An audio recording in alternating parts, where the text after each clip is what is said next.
सुंदर होता है मन अति सुंदर। लेकिन हम उन आतंकवादियों में शामिल कैसे होंगे? हम तो उनके बारे में कुछ भी नहीं जानते हैं। क्या करे भोलेनाथ?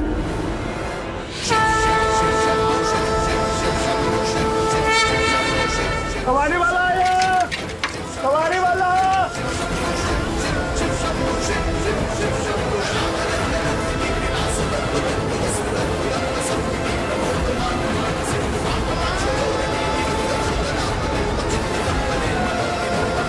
मिल गया रास्ता। Thank you Bholenath.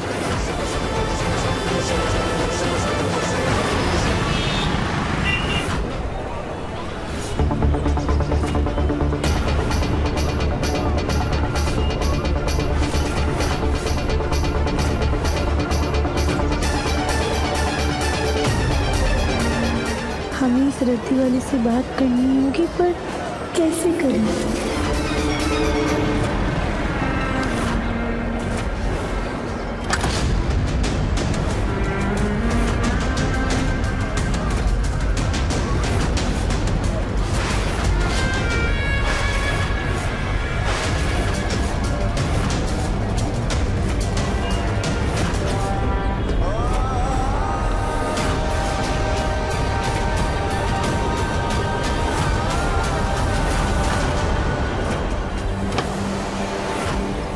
ये तो वैसा ही बैग है जिसे इस रद्दी वाले ने कल इन आतंकवादियों को दिया था।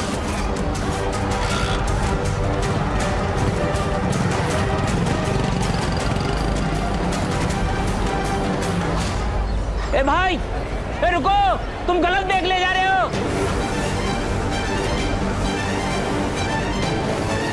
ये लोग पक्का अपने अड्डे पे जा रहे होंगे, हमें इनका पीछा करना होगा। अरे भाई, ए रुको, ए भाई, हेलो। अरे तुम जो बैग लेके जा रहे हो वो बैग गलत है। अरे उस बैग के अंदर पुरानी रद्दी भरी हुई है। कोई बात नहीं, जब बैग खोल के देखोगे ना तो खुद वापस आओगे।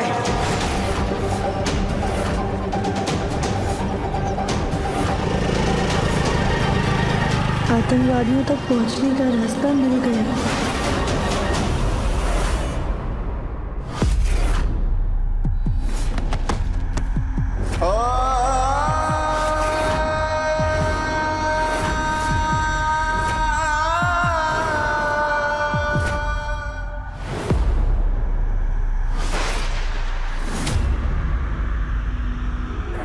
जी, अब संभालिए खुद को। हम आपके सारे दर्द ले लेंगे,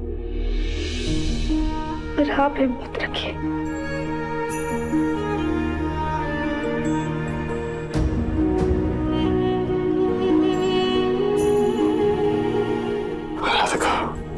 मैं खुद को संभालने की पूरी कोशिश कर रहा हूँ। तुम ही तो मेरी हिम्मत हो।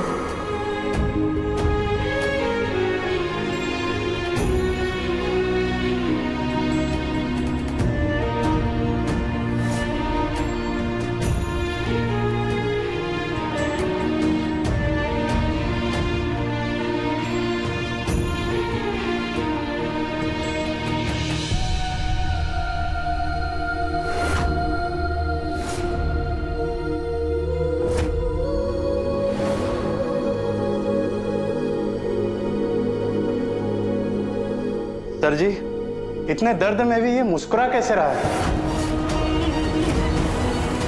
इन आतंकवादियों की चमड़ी बड़ी कड़क होती है, लेकिन मैं इसकी खाल निकाल कर ही रहूंगा।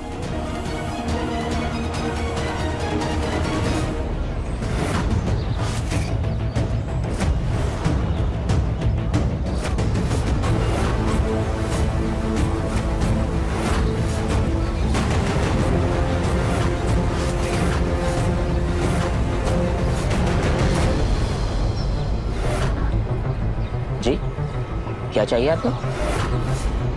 रद्दी बेचनी है या कुछ पुराना सामान खरीदना है? बोले ना, हम जो करने जा रहे हैं उसमें हमारी मदद करना।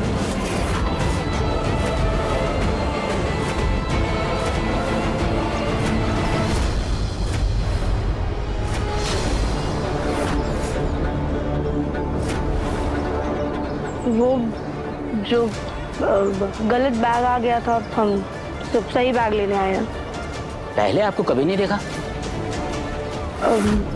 वो हम नए आए हैं। हाँ, बॉस ने कहा तो था कि नए लोगों को भर्ती कर रहे हैं। नाम क्या है तुम्हारा? वो तेरा कड़ा मिलना बहुत जरूरी है। उस कड़ा पे लिखा हुआ नंबर ही हमारी पहचान होती है। ये कड़ा ही हमारी पहचान है।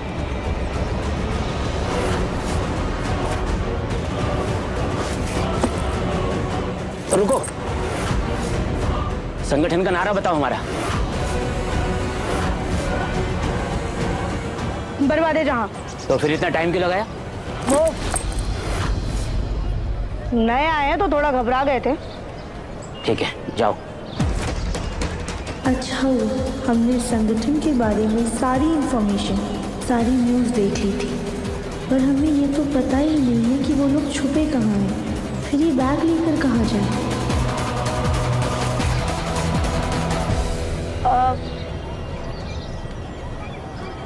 वैसे ये बैग कहाँ ले जाना है?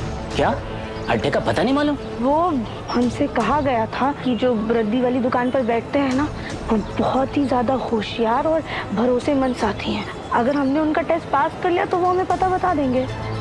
बॉस ने कहा है सर? हाँ हाँ, बॉस को आप पर और आपके तेज दिमाग पर पूरा भरोसा है। तो हम पास हो गए? ठीक है, मैं पता लिख कर देता हूँ। हाँ।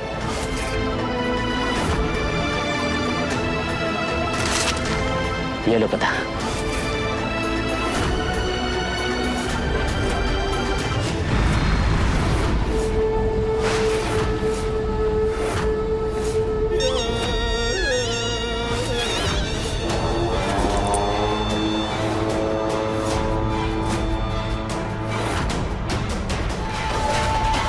बोली ना, हमें हिम्मत दीजिए।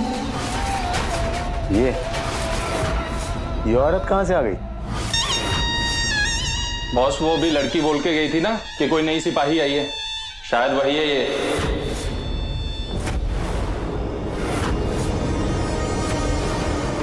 इसका कड़ा चेक करो।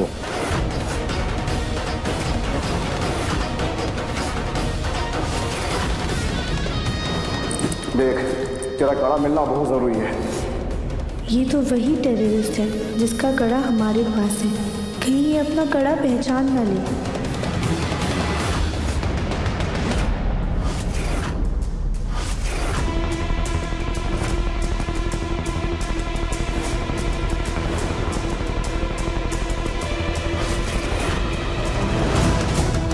ये मिर्च नहीं है, बर्फ है। इससे जख्मों पर आराम तो मिलता है, लेकिन जैसे जैसे शरीर ठंडा होने लगता है तो जलन और बढ़ने लगती है। ठंडे बदन पर जब चोट लगती है तो दर्द दुगना होता है। मारो। मैं तेरी मदद करना चाहता हूं। मान ले कि तू आतंकवादी है। अपने प्लान के बारे में और अपने साथियों के बारे में मुझे बता दे। सरकारी गवाह बन जा। मैं सरकार से कहकर तेरी सजा कम करवाने में मदद करूंगा। फांसी की जगह उम्र कैद या उससे भी कम सजा करवा दूंगा। हम कुछ भी कह ले, उससे मेरा सच नहीं बदलेगा। मेरा परिवार, मेरी बेटी, मेरी पत्नी, मैं उन सबके साथ रहता हूँ। मैं परिवार वाला आदमी हूँ, मैं कोई टेररिस्ट नहीं हूँ। प्लीज मेरी बात मानिए। हर आतंकवादी परिवार से ही आता है और तेरा सच बाहर आ चुका है। इसलिए कह रहा हूं कि मेरी बात मान ले। मर जाऊंगा मैं, लेकिन अपने सर पर देशद्रोही होने का गलत इल्जाम नहीं लूंगा। मैं कह रहा हूँ सर, मैं कोई टेररिस्ट नहीं हूँ। मैंने कोई गलत काम नहीं किया है। आपको गलतफहमी हो रही है। बेवकूफ हूं मैं जो तुझे इंसान समझकर मदद करने की कोशिश कर रहा था। तू तो है आतंकवादी और तुम लोगों की चमड़ी बहुत मोटी होती है, तो इतनी आसानी से सच उगलेगा नहीं। मैं आतंकवादी नहीं। इसे तब तक मारो जब तक डंडा टूट ना जाए।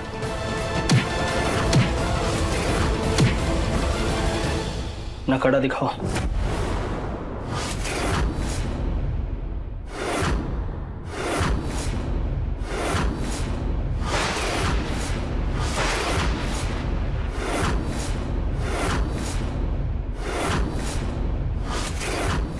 कड़ा सही है बॉस। इसका बैग चेक करो, सब सही है कि नहीं? जी बॉस।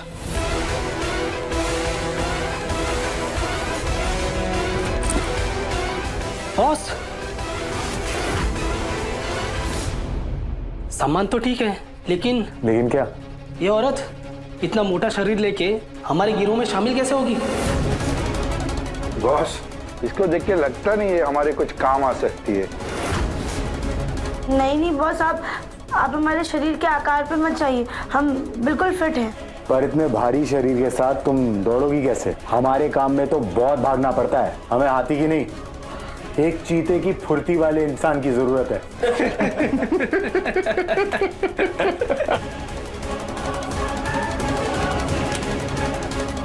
पता नहीं क्या देखकर तुम्हें गिरोह में शामिल करने भेज दिया। हमें तुम्हारी कोई जरूरत नहीं, जाओ यहाँ से। लेकिन कहाँ ना जाओ।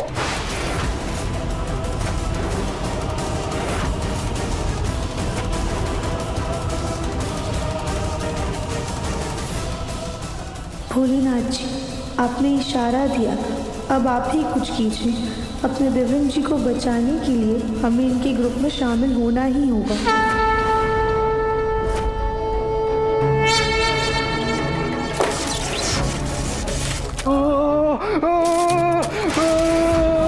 बॉस, बिल्ला नंबर 7 को तो करंट लग गया है। तो जाकर उसके हाथ से वॉकी टॉकी लो। जी बॉस। नहीं रुक जाइए, हाथ मत लगाइएगा वरना आपको भी करंट लग जाएगा।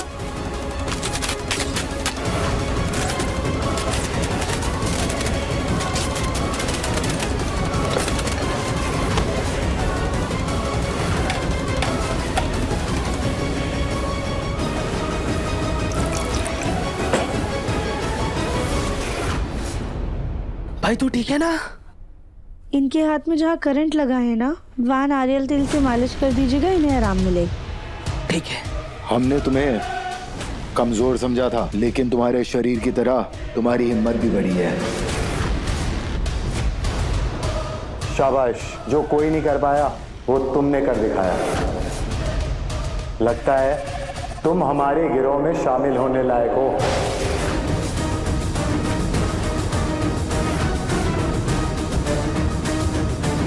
सच? बर्बादे जहां जिंदाबाद, बर्बादे जहान जिंदाबाद। जाओ बाहर बाकी औरतों के साथ अपना काम सीखो।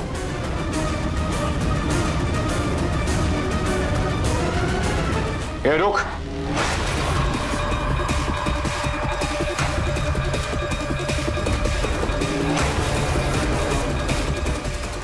कहीं इसने हमें पहचान तो नहीं लिया?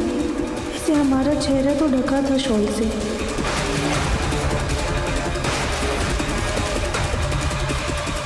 मैंने तुझे पहले कहीं देखा है। कहाँ देखा है?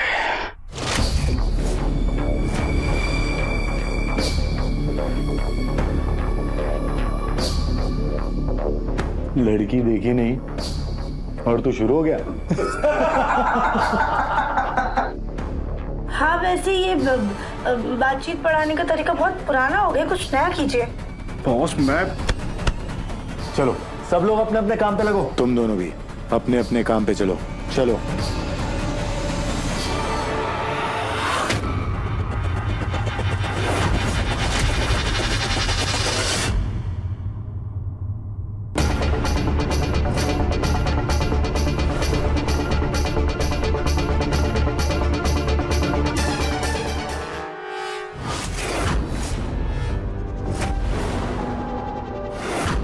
ये आप क्या कर रही हैं? अपना नारा पेंट कर रहे हैं, बर्बादे जहान। हमले वाले दिन सरकारी जगह लगाएंगे इसको, ताकि लोगों को पता चले कि हमला हमने करवाया है।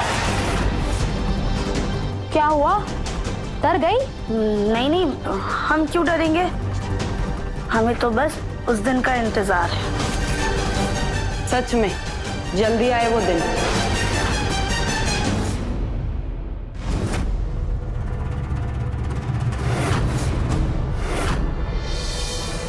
वैसे एक बात बता, हम सबके बाल तो कटवा दिए थे बॉस ने, फिर तेरे इतने लंबे घने और मुलायम बाल कैसे रहने दिए?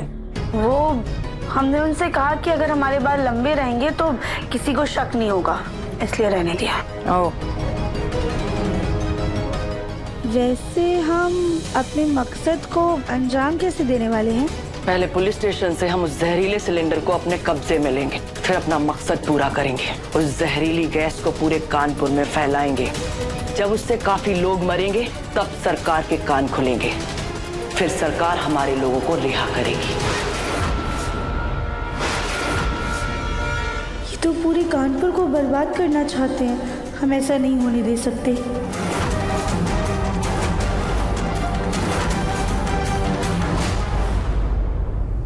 वैसे ये जहरीली गैस का सिलेंडर पुलिस के कब्जे में कैसे गया? अरे पुलिस को खबर लग गई थी हमारे लोगों के बारे में, तो बस छुपते छुपाते किसी पार्टी वाले घर में घुस गए। वहाँ पर किसी ने सिलेंडर की अदला बदली कर दी और ऐसे जहरीली गैस वाला सिलेंडर पुलिस के हत्थे चढ़ गया। हो ना हो, ये चमक का ही काम है। उसने पक्का मौके का फायदा उठाया है। ए, चलो रे, सब लोग चाय पी लो, आ जाओ।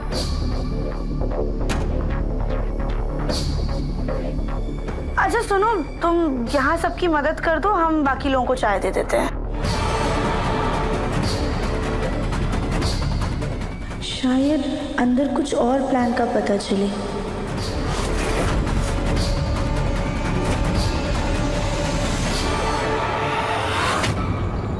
क्या? नहीं नहीं नहीं वकील साहब, ऐसी बात मत कहिए। मुझे आपसे बहुत ज्यादा उम्मीद है। प्लीज वकील साहब। देखिए, ये ओपन एंड शट केस है। आपका बेटा आतंकवादियों वाले मामले में पड़ा है, जिसमें मैं कुछ नहीं कर पाऊंगा। हेलो वकील साहब, वकील साहब। क्या हुआ जक्को? माँ गोलू ने जिस वकील से बात की थी, उसने भी मना कर दिया दिव्यम का केस लड़ने से।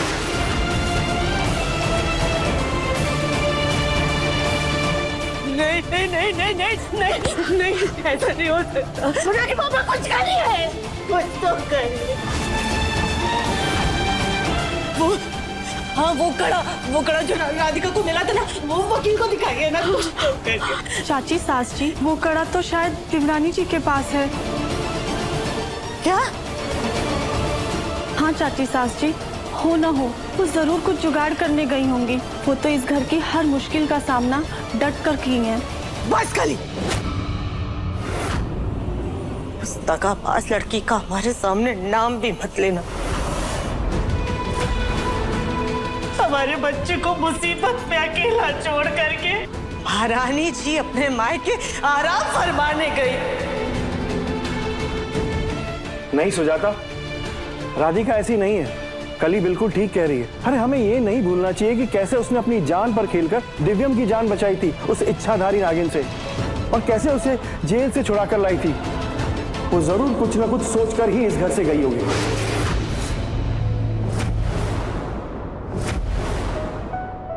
सुजाता जी, आप बिल्कुल चिंता मत कीजिए। राधिका दिव्यम जी को कुछ नहीं होने देगी। बस आप तो एकदम चुप रहिएगा, एक शब्द भी मत बोलिएगा। आपको इस घर में चमक को ढूंढने के लिए रखा गया है। बताइए कहाँ है चमक? ढूंढ कर लाइए चमक को, ताकि हमारा बच्चा जेल से रिहा हो सके। हमने उसकी माँ को फोन किया था, वो चमक को फोन करेगी। जैसे ही कुछ पता चलेगा वो हमें बता देगी। कहीं बहुत देर ना हो जाए।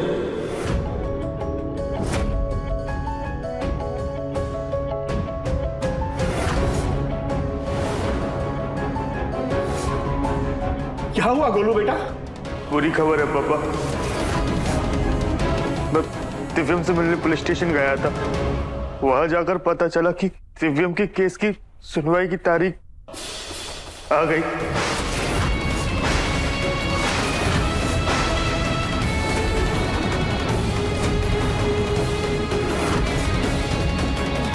ये क्या कह रहे हो गोलू बेटा? अभी तो हमें कोई वकील भी नहीं मिला केस लड़ने के लिए। हम केस कैसे लड़ेंगे? अब दिव्यम को कैसे बचाएंगे हम? यही तो टेंशन है चाचा जी। हमें जल्द से जल्द कोई वकील करना पड़ेगा, वरना क्या गोलू? बता क्या? वरना पुलिस को जो सबूत मिले हैं उन्हीं के बिना पर दिव्यम को सजा सुना दी जाएगी, और सजा में या तो उम्र कैद या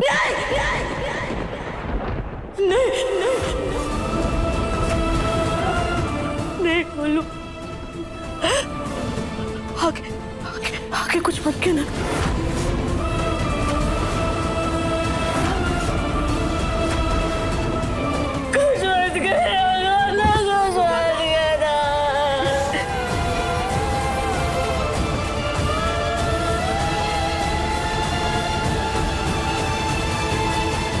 मर जाऊंगा मैं, लेकिन अपने सर पर देशद्रोही होने का गलत इल्जाम नहीं लूंगा।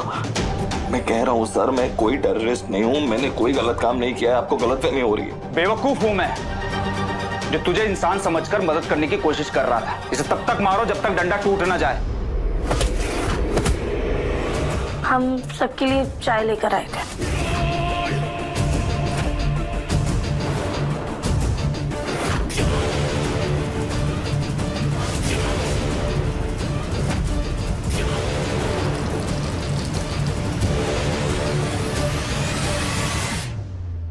ये तुम्हारे हाथ में चोट का निशान कैसे?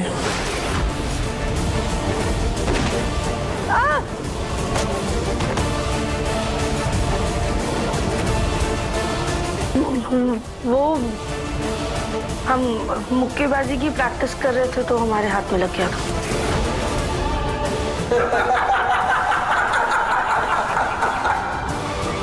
तुम खुद लोगों को मारने का चलता फिरता हथियार हो और खुद घायल हो रही हो। तुम जाओ यहां से, जाओ।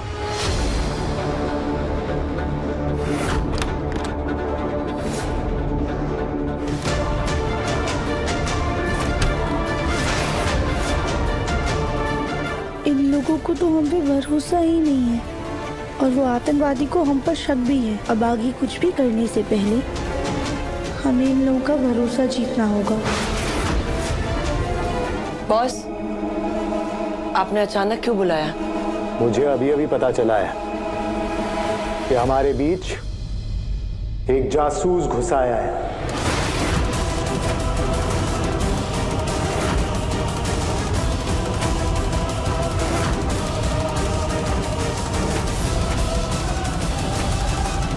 और वो बहरूपिया हमारे ही सिपाही के भेष में हमारी बातें पता करने की कोशिश कर रहा है।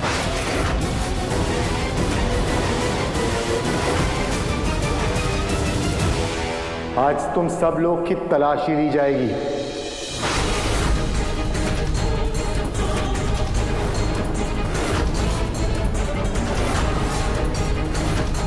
तुम दोनों आगे आओ। तुम दोनों मेरे सबसे पुराने और वफादार साथी हो, इसलिए जाओ अपने अपने ग्रुप की तलाशी लो। जी बॉस।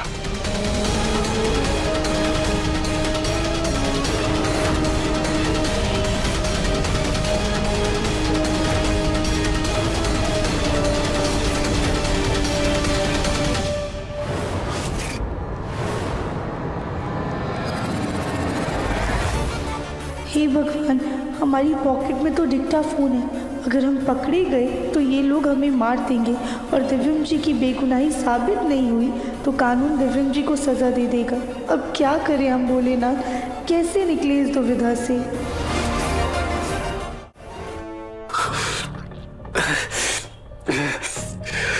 लोग तो मेरी बात ही सुनने को तैयार नहीं है। बाहर घर वालों का और राधिका का बहुत ही बुरा हाल हो रहा होगा। यहाँ ऐसे हाथ पे हाथ धरा नहीं बैठ सकता। तुझे कुछ भी करके यहाँ से निकलना होगा। बॉस, मैंने सभी आदमियों की तलाशी ले ली लेकिन किसी के पास कुछ भी नहीं मिला। बॉस, मुझे तो लगता है कि ये जो नई लड़की आई है ना, यही गद्दार है।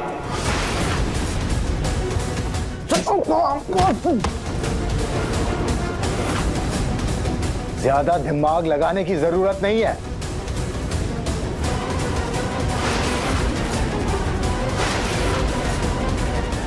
हे भगवान, हमारी जेब में डिक्टाफोन है। हमें कैसे भी करके इस मुसीबत से निकलना होगा। हाथ ऊपर करो।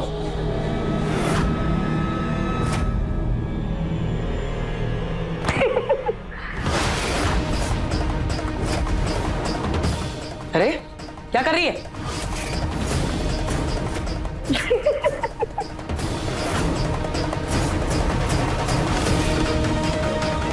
हाँ, हमें कोई हाथ लगाता है ना तो हमें बहुत ज्यादा गुदगुदी होती है। चुपचाप हाथ ऊपर कर और तलाशी लेने दे। अरे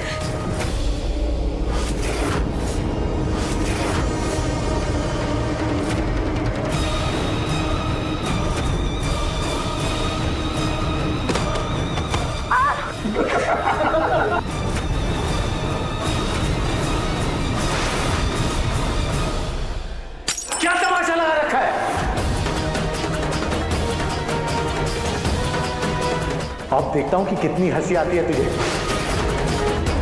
अगर एक भी दांत दिखा तो गोली खोपड़ी के आर पार कर दूंगा। तलाशी लो इसकी। हाथ ऊपर कर।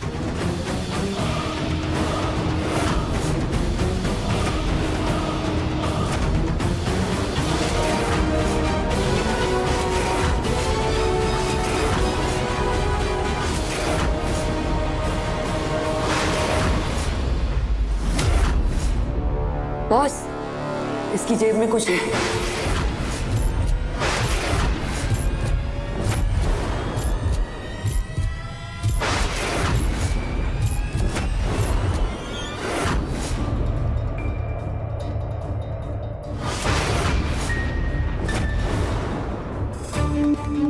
कुछ नहीं मिला बॉस, ये कॉइन मिला। ऐसे कैसे कुछ नहीं मिला? मुझे मिली खबर गलत नहीं हो सकती।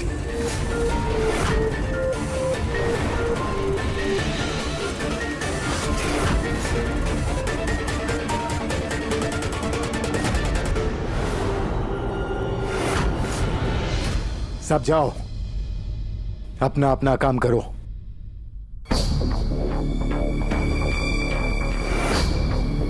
कड़ा नंबर 26।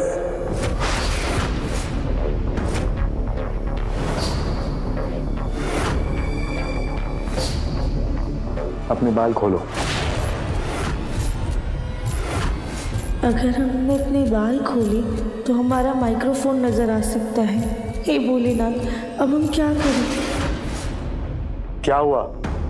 एक बार में सुनाई नहीं दे रहा। अपने बाल खोलो।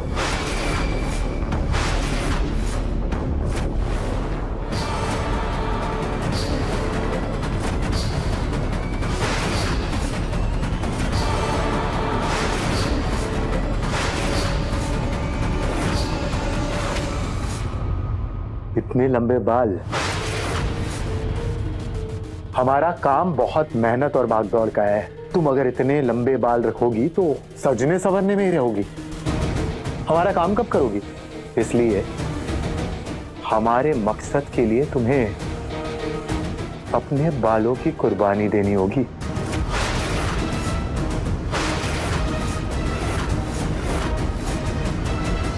बॉस के सर पे बाल नहीं है, इसके लिए उनको दूसरे के बाल पे जलन होती है।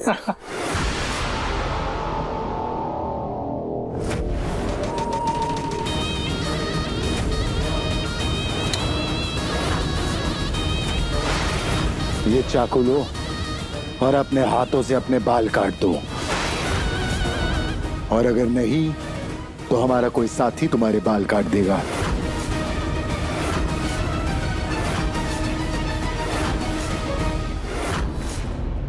कड़ा नंबर 4।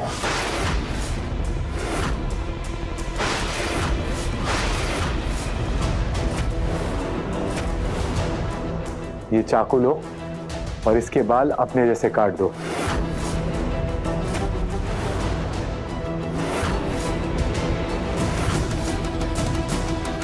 दिव्यम जी को बचाने के लिए हम अपने बालों की क्या, खुद की भी कुर्बानी दे सकते हैं। लेकिन हमने अगर बाल काटे तो माइक्रोफोन सबके सामने आ जाएगा। दिव्यम जी को बचाने की हमारी आखिरी कोशिश भी बेकार हो जाएगी। ऐसा लग रहा है कि तुमसे तुम्हारे बाल नहीं, जान ही मांग लियो। काटो इसके बाल।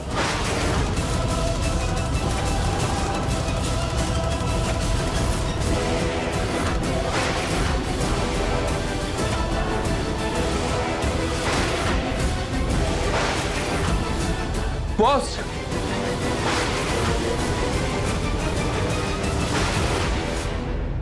एक बड़ी खबर है। क्या खबर है? अभी अभी पुलिस स्टेशन से होकर आया हूँ। वहाँ की सुरक्षा बहुत ज्यादा तगड़ी कर दी गई है। मगर क्यों? वो लड़का जिसको सबने आतंकवादी समझ लिया, दिव्यम बंसल, कल उसकी सुनवाई होनी है।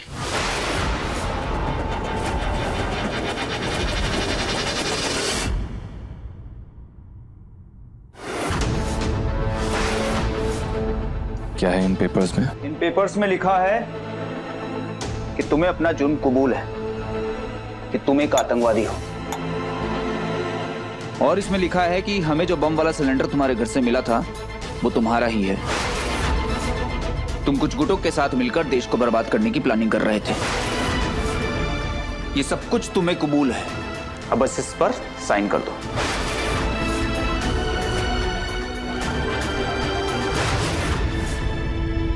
कल तुम्हारी सुनवाई होनी है, तुम्हारी सजा कम हो सकती है।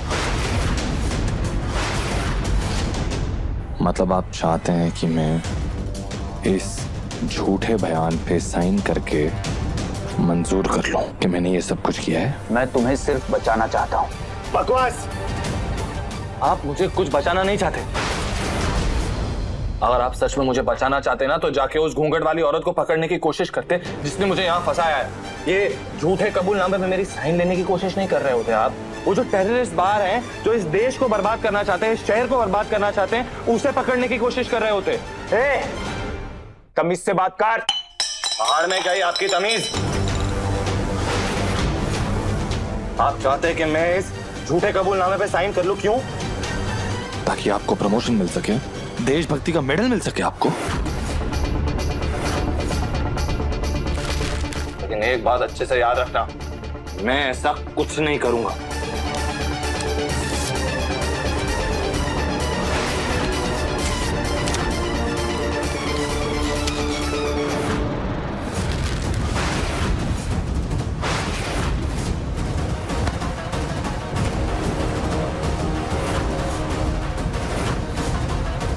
अब तू देख मैं तुझे कितनी कड़ी से कड़ी सजा दिलवाता हूं। याद रखिए इंस्पेक्टर सर, कानून की आंखों पर पट्टी जरूर बंधी है, लेकिन कानून अंधा नहीं है। 100 गुनहगार छूट सकते हैं, लेकिन किसी एक बेगुनाह को भारत का कानून कभी भी सजा नहीं होने देगा। पर मुझे मेरे देश के कानून पे पूरा भरोसा है। लेकर जाओ उसको और कल तक भूखा रखो, सारी हेकड़ी ठिकाने आ जाएगी।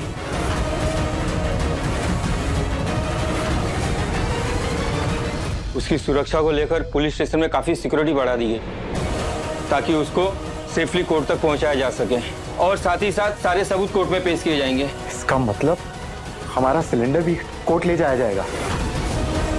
अब तो सिलेंडर को हासिल करना और भी मुश्किल हो जाएगा। बॉस, अब हम लोग सामने से हमला नहीं कर सकते, वरना सारे लोग चौकन्ने हो जाएंगे। हमें कोई और रास्ता देखना होगा। हमला तो सामने से ही करना होगा। हे भगवान, इन सब के चक्कर में कहीं दिव्यम जी खतरे में ना आ जाए। हमें कुछ तो करना होगा। इसके अलावा और कोई रास्ता नहीं है हमारे पास। हमारे पास एक रास्ता है। पुलिस स्टेशन के अंदर तक पहुंचने का हमारे पास एक रास्ता है। मुन्ना के पापा, कुछ तो करिए। मुन्ना के केस की सुनवाई टलवाई है। हम बिना वकील के केस नहीं लड़ सकते।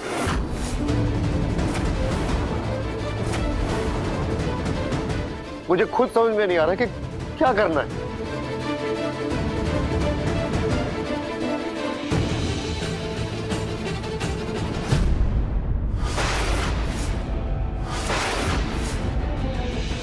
फूल जी, हाँ, आप एक काम करिए, फूल जी को अपने साथ पुलिस स्टेशन लेकर के जाइए।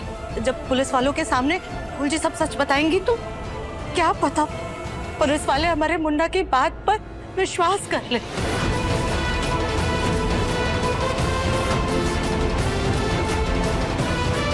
जी भाई साहब, चलिए हम पुलिस को गवाही देंगे कि वो घूंघट वाली औरत चमक थी। उसने जानबूझ के दिव्यम जी को फंसाया है और दिव्यम जी बेकसूर है।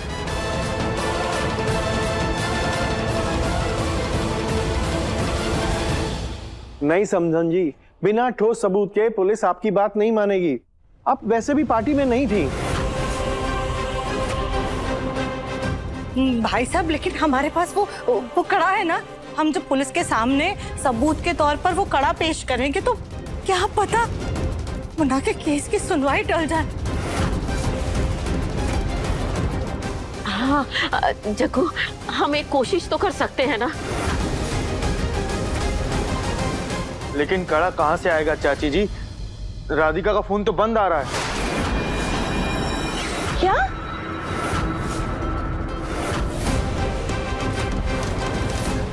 तो उसके घर पे फोन करना। दादी, मैंने उसके घर पे फोन किया था, लेकिन वो घर पे है ही नहीं और उसके घर वालों को भी नहीं पता कि वो कहाँ है।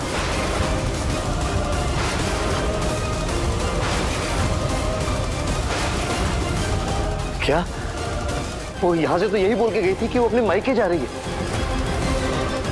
वो वहां नहीं गई तो कहाँ चली गई वो? वो अपने पति को बचाने का रास्ता ढूंढ रही है माँ जी। लेकिन ऐसा कुछ दिख तो नहीं रहा है। मना के पापा, आप अभी के अभी पुलिस स्टेशन जाइए और पुलिस वालों को सब सच सच बताइए। क्या पता ऐसा करने से हमारे मुन्ना के केस की सुनवाई टल जाए। ठीक है सुजाता, तुम शांत हो जाओ, अपना ख्याल रखो तुम। गोलू चल। जी चाचू आई। हे भोलेनाथ, अगर राधिका दिव्यम की मदद करने गई है तो उसका साथ देना।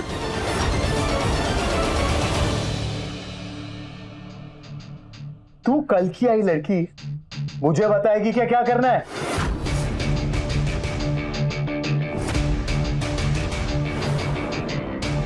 चुप!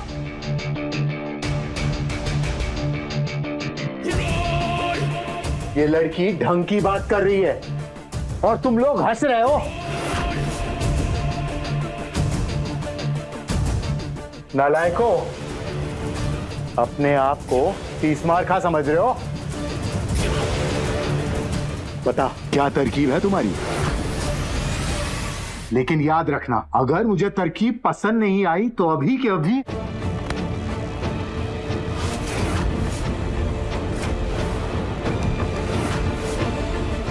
बता क्या तरीका है तेरे पास? बॉस, वो इतनी हाई सिक्योरिटी होने के बावजूद सिर्फ एक इंसान है जो तलाशी के बिना पुलिस स्टेशन में जा सकता है।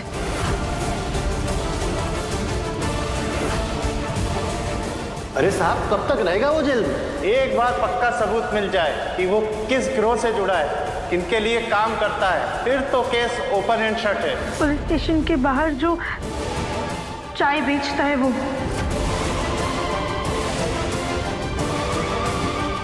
तुझे कैसे पता पुलिस स्टेशन के बाहर कोई चाय बेचता है?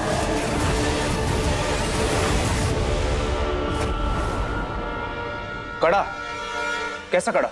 डॉक्टर साहब, वो असली आतंकवादियों में से किसी एक का था। आप लोगों के डर के मारे जब वो भाग रहे होंगे तो किसी के हाथ से गिर गया होगा। कैसा दिखता था वो कड़ा? बेटा जल्दी दिखाओ। हाँ जी, ऐसा। और इसमें उस संगठन का नाम भी है।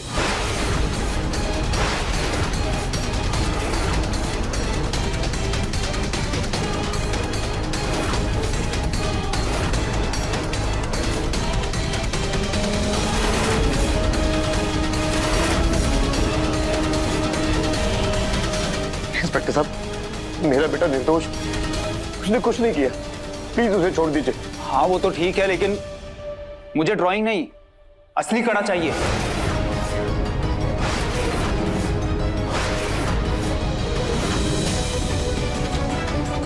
असली कड़ा तो मेरी बहू के पास है, वो कड़ा लेके कहीं चली गई।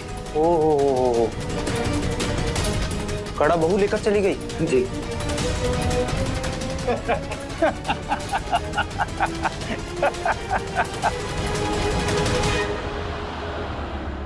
कहीं वो भी तो आतंकवादी नहीं है? ये क्या बकवास कर रहे हैं आप? बकवास तो आप कर रहे हैं। ऐसे कड़े 10-10 रुपए में बिकते हैं दुकानों पर, और आपको क्या लगा ऐसे कुछ भी उठाकर ले आएंगे और हम मान लेंगे? वैसे चलिए, आपकी इस कहानी से आपके बेटे के संगठन के बारे में तो कुछ पता चला। अब तो उसे सीधा फांसी। मेरा बेटा किसी संगठन का हिस्सा नहीं है, निर्दोष है वो, उसने कुछ नहीं किया।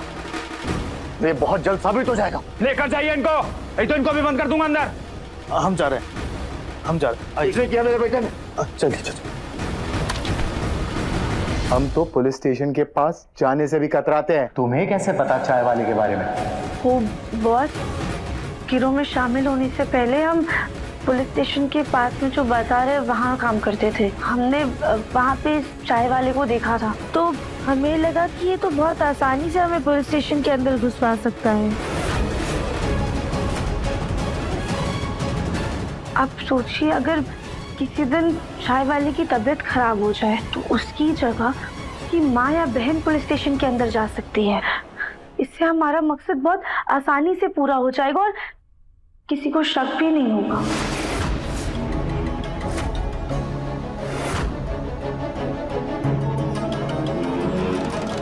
बॉस, ये आइडिया बुरा नहीं है, मैं क्या कहता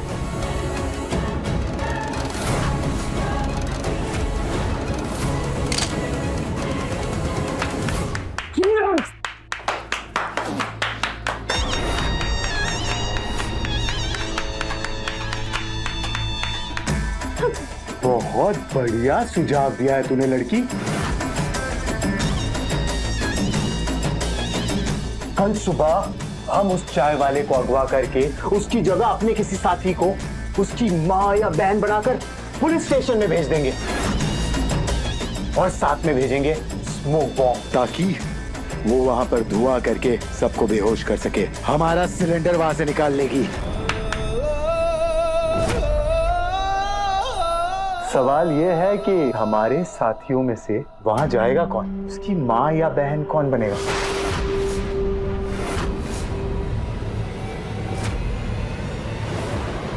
अगर ये मौका हमें मिल जाए तो हमने जो भी रिकॉर्ड किया है वो हम पुलिस को दे सकते हैं और हम दिव्यम जी को छुड़वा भी सकते हैं। राधिका सही थी चाचू, अगर हम इन लोगों को वो कड़ा दिखा भी देते तो उन्हें फर्क नहीं पड़ता, उल्टा ये उसे दिव्यम के खिलाफ इस्तेमाल करते, क्योंकि इनके लिए तो ये केस ओपन एंड शट है। इन्हें तो बस सरकार से मेडल चाहिए। दिव्यम जेल में है, राधिका का कुछ अता पता नहीं। मुझे तो समझ में नहीं आ रहा हो क्या रहा है। दिव्यम को कैसे छुड़वाएंगे हम? पता नहीं चाचा, लेकिन मुझे ऐसा लग रहा है कि राधिका जहाँ कहीं भी है वो दिव्यम को छुड़ाने की पूरी कोशिश कर रही होगी। बॉस, हम चाय वाले की बीवी बन के जाए, हम अपने संगठन के लिए कुछ करना चाहते हैं। बॉस की नहीं है, इस पे हम भरोसा नहीं कर सकते। ये गड़बड़ कर देगी बॉस। हमारे पास और भी महिला साथी है ना, हम उसे भेज सकते हैं। ये है ना नंबर 4।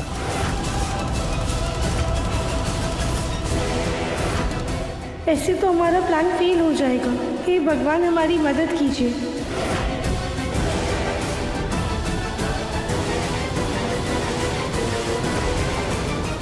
हमारे इस काम के लिए हमें कोई ऐसा चाहिए जो घरेलू दिखता हो, ताकि पुलिस को शक ना हो।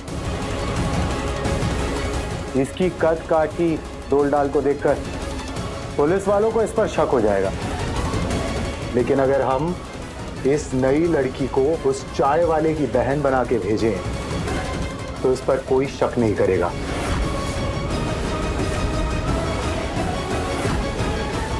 और इसका मोटापा पुलिस वालों को चकमा देने के काम आएगा।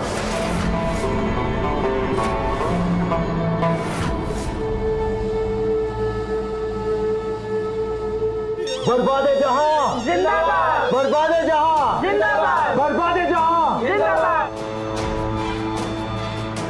इस लड़की को चाय वाले की बहन की तरह तैयार करो। पहले ये पुलिस स्टेशन जाएगी और फिर हमारे सिलेंडर का पता लगाएगी। उसके बाद हम सब मिलकर अपने प्लान के मुताबिक वहां हमला करेंगे।